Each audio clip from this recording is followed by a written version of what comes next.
Bonjour à tous, je vais présenter dans cette vidéo deux tests, le test T et le test Wilcoxon dans leur version appariée. Et dans une prochaine vidéo, je présenterai ces mêmes tests, cette fois-ci dans leur version non appariée. Je vais donc prendre quelques minutes pour vous rappeler la différence entre ces deux situations, comment savoir si les données que vous avez correspondent à des échantillons appariés ou non. Alors il faut comprendre que ça dépend entièrement du contexte biologique, ce n'est pas une question mathématique. Donc il faut s'intéresser au dispositif qui a été utilisé pour mettre en place les mesures. Est-ce que ces mesures ont été faites par pair ou bien de manière totalement indépendante? Si je prends un exemple concret, si on s'intéresse à un taux d'hormones chez des patients, un taux d'une certaine hormone et à l'influence d'un traitement sur ce taux. On pourrait par exemple mesurer ce taux d'hormones chez 50 patients avant puis après traitement. On aurait alors à disposition deux séries de 50 données, mais qui sont organisées par paires. Donc on parlera ici d'échantillons appariés, les paires étant le taux avant et après traitement chez un même patient. En revanche, si on prend chez 50 patients qui ne suivent pas le traitement, le taux d'hormones, et chez 50 autres patients qui suivent le traitement, on aurait aussi deux séries de 50 données, mais qui sont totalement indépendantes et ne peuvent pas être regroupées par paires. On aura ici des échantillons non appariés. Alors un cas facilement reconnaissable d'échantillon non apparié, c'est lorsque vous n'avez pas les mêmes effectifs dans les deux échantillons. Par exemple, 50 patients sans traitement et 70 patients avec traitement. Là, clairement, vous ne pouvez pas former de paire, donc vous avez des échantillons non appariés. Comme vous le voyez ici, les deux tests T et de Wilcoxon appariés sont à utiliser lorsque vous avez à disposition deux séries de données quantitatives qui sont appariées, et pour lesquelles vous posez la question, est-ce qu'il y a une différence entre les variables qui ont généré ces données? Et donc le test T apparié sera appliqué lorsque vous savez que vos deux séries de données, vos deux variables suivent une loi normale, et si ce n'est pas le cas, vous serez amené à utiliser le test de Wilcoxon. Et je le rappellerai plus tard, mais dans le cas où vous avez deux lois normales, rien ne vous empêche d'appliquer le test de Wilcoxon, mais il sera moins adapté que le test T apparié. En revanche, si il y a au moins une qui ne suit pas une loi normale, vous n'avez pas le choix et vous êtes obligé d'utiliser le test de Wilcoxon. Le but du test apparié est donc de vérifier si deux variables aléatoires correspondant à deux caractères quantitatifs appariés, suivant une loi normale, ont la même moyenne. Donc l'hypothèse nulle, ça va être que la moyenne de x1 est égale à la moyenne de x2. L'hypothèse alternative, ça va dépendre du contexte biologique. Si vous n'avez aucune idée préconçue sur ce que pourrait être l'alternative, vous allez simplement supposer que H1 c'est M1 différent de M2, test bilatéral, vous ne privilégiez aucun côté. Par contre, si vous privilégiez un côté, ce sera un test unilatéral, par exemple M1 plus grand que M2. Les données que vous avez à disposition, puisque ce sont des données appariées, ce sont forcément des couples. Donc vous avez deux séries de... Vous avez n couples. On va appeler x1 la première coordonnée et x2 la première coordonnée. Donc vous allez avoir n couples de type x1i, x2i. On va appeler x1 bar la moyenne sur la première coordonnée et x2 bar la moyenne sur la deuxième coordonnée. Si je reprends l'exemple donné en introduction, x1 bar serait la moyenne la moyenne d'échantillon, bien sûr. Ici je parle de moyenne d'échantillon. Donc x1 bar serait la moyenne sur votre échantillon de 50 patients du taux d'hormones avant traitement, et x2 bar serait la moyenne après traitement. La statistique de test à calculer sur vos données, c'est la différence entre les deux moyennes d'échantillons divisée par la racine de la variance de l'échantillon sur n. Alors la variance de l'échantillon, ce qu'on entend par là exactement, c'est en fait, vous voyez que c'est pas exactement la variance classique, mais c'est la variance qui correspond à la différence entre les coordonnées. Donc vous appliquez simplement la formule, il faut sommer les différences à chaque fois entre chaque coordonnée, entre les deux coordonnées de chaque couple, au carré, et puis on divise le tout par l'effectif moins 1. Alors, vous voyez bien que si H0 était vrai, c'est-à-dire que si les vraies moyennes des variables aléatoires inconnues étaient égales, normalement, les moyennes d'échantillons, x1 bar et x2 bar, devraient être proches l'une de l'autre. Donc cette quantité-là devrait être petite. Donc on va plutôt rejeter H0 si ça c'est trop grand. Alors trop grand, c'est quantifié par cette valeur critique qui est soit le quantile d'ordre 1- alpha sur 2 si vous faites un test bilatéral de la loi de Student à n-1 degré de liberté, ou bien le quantile d'ordre 1- alpha si vous faites un test unilatéral. Et en fonction, ce que vous regardez, c'est soit la quantité présentée dans la page précédemment en valeur absolue, soit la quantité sans la valeur absolue. Alors comme toujours, dès que vous avez le choix entre un test bilatéral ou unilatéral, il faut éventuellement le préciser au logiciel que vous utilisez pour qu'il vous donne la bonne p-valeur. Donc vous allez rejeter H0 au seuil alpha si le t observé est plus grand que le t critique, alors en fonction de ce que je viens de dire ici. Et la deuxième méthode, si on vous donne la p-valeur, il suffit simplement de regarder si la p-valeur est plus petite que alpha, auquel cas vous rejetez H0 au seuil alpha. Voyons un exemple numérique. On aimerait comparer une variété de céréales standard avec une nouvelle variété. Et on a utilisé plusieurs paires de parcelles adjacentes. Une paire est plantée avec l'ancienne variété et l'autre paire avec la nouvelle variété. On va comparer les rendements avec l'ancienne variété et la nouvelle variété. On aimerait savoir s'il y a une différence entre les rendements en céréales des champs A et B. Donc comme toujours, avant de faire un test statistique, on utilise une représentation graphique des données pour répondre au même type de questions. Là, par exemple, on a comparé deux boîtes à moustaches, celle du rendement du champ A avec celle du rendement du champ B. Et vous voyez déjà que graphiquement, on voit qu'il semble y avoir une différence de rendement entre la nouvelle variété et l'ancienne variété, avec la nouvelle variété qui semble avoir un meilleur rendement. Alors, on a vérifié au préalable que chacune des variables suit une loi normale, avec un test de Shapiro-Wilk par exemple, donc on est bien dans le cadre où on a des données quantitatives, c'est le rendement. On se pose la question, est-ce qu'il y a une différence entre le rendement pour l'ancienne et la nouvelle variété? On a deux séries de données, la question est-ce qu'elles sont appariées ou non appariées? Mais là, on vous parle de parcelles adjacentes. On parle même de paires de parcelles adjacentes. Ça veut dire que le rendement 6 indiqué là, ça marche, voilà, et apparié avec ce rendement 4. C'est une parcelle qui est à côté de celle-ci. Et à chaque fois, il faut prendre les mesures en tant que couple, parce que ces parcelles ont sans doute des degrés d'exposition différents au soleil, ou des niveaux d'irrigation différents, etc. Et donc, on veut comparer des choses qui sont comparables, autrement dit, des parcelles adjacentes. Donc, en fait, vous voyez, il faut toujours faire attention au contexte biologique et comment les données ont été faites. Et là, clairement, dans l'énoncé, on voit qu'il s'agit d'échantillons appariés. Donc, si je reviens sur ce graphique, on a donc deux séries de données appariées, et on vous dit qu'on a vérifié que chacune des deux séries de données, chacune des deux variables suit une loi normale, c'est-à-dire qu'on a vérifié sur cette série de données et sur cette série de données que le rendement du champ A et le rendement du champ B suivent une loi normale. Donc on va appliquer le test T apparié. Hypothèse nulle, c'est que les moyennes des deux rendements sont égales. Hypothèse alternative, c'est qu'elles sont différentes.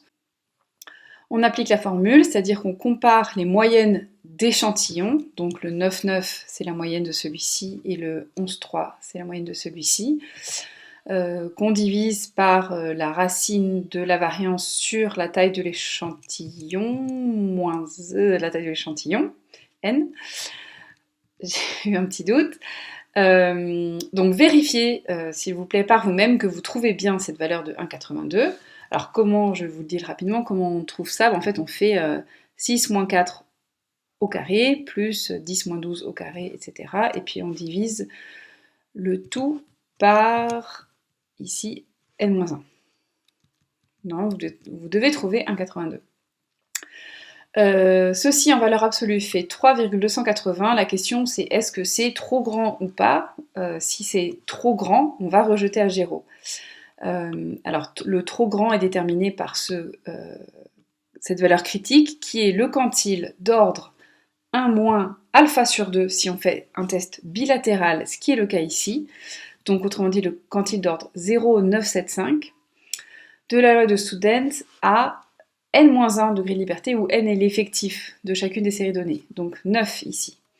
Dans le tableau de la loi de Student, je vous invite à aller vérifier que ce quantile est 2,262. On est plus grand, donc on rejette H0 au seuil 5%. Autrement dit, la conclusion est les rendements des champs A et B sont significativement différents.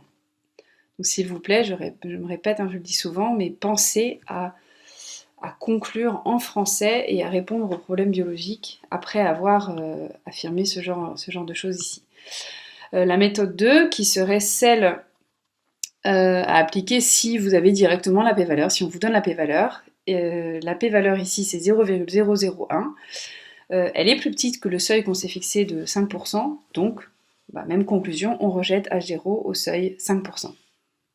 Le test de Wilcoxon apparié s'utilise exactement dans le même cadre, mais en particulier pour quand on a au moins une des deux séries de données qu'on considère qui ne suit pas une loi normale. Donc le but est similaire, mais comme ce test est plus grossier, il va simplement permettre de répondre à la question: est-ce que les deux variables qu'on étudie ont la même médiane et non pas la même moyenne, comme le test T, qui est donc un test plus fin. Les données sont présentées de la même façon, c'est-à-dire n couples.